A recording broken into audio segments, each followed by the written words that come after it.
अब चलते हैं न्यूमेरिकल प्रॉब्लम नंबर 3 की तरफ, जिसमें हम लोग न्यूक्लियर रिएक्शंस फाइंड करेंगे फर्दर एलिमेंट्स के लिए। स्टूडेंट्स, इसके लिए जो जनरल फार्मूला हम लोग लिखते हैं वो क्या होगा? Atomic mass of element and atomic number which is equal to Y, जो कि डॉटर एलिमेंट है जिसमें एटॉमिक नंबर हमारे पास चेंज होता है और एटॉमिक मास नंबर हमारे पास सेम रहता है।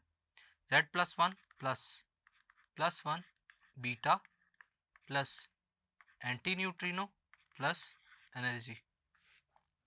सबसे पहले हमारे पास लेड है स्टूडेंट्स। लेड कन्वर्ट होगा किसके अंदर? बिस्मथ के अंदर, bye releasing negative beta particles and anti neutrino. तो देखते हैं हमारे पास कि लेड क्या रिलीज करता है।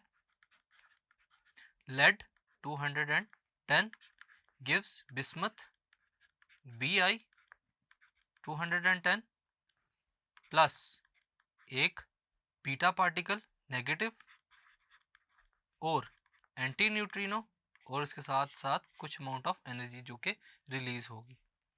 अब फर्दर बात करें बिस्मथ की, तो बिस्मथ क्या करता है स्टूडेंट्स? वो पोलोनियम के अंदर कन्वर्ट होता है जिसके साथ साथ negative particle of beta release होंगे, यानी कि बीटा रेज रिलीज होंगी और इसके साथ साथ एक एंटी न्यूट्रिनो।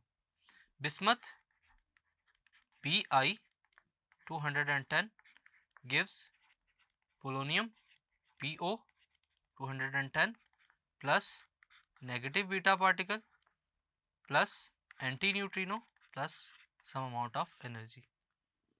सी पार्ट के अंदर हम लोग देखते हैं क्या है कि जो थोरियम है वो कन्वर्ट होता है किसके अंदर? प्रोटेक्टेनियम के अंदर, bye releasing negative beta particle and anti neutrino.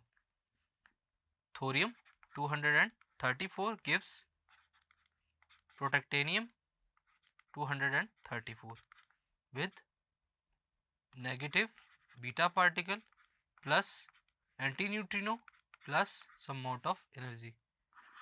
D part में हमारे पास क्या है?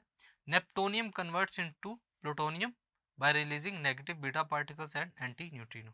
93 neptunium 239 gives plutonium 239 plus negative beta particle plus anti neutrino plus some amount of energies. So students, इस क्वेश्चन के अंदर हम लोगों ने गिवन एलिमेंट्स के लिए जो न्यूक्लियर रिएक्शंस के अंदर बीटा डिके हुआ था उसको फाइंड किया। Thank you.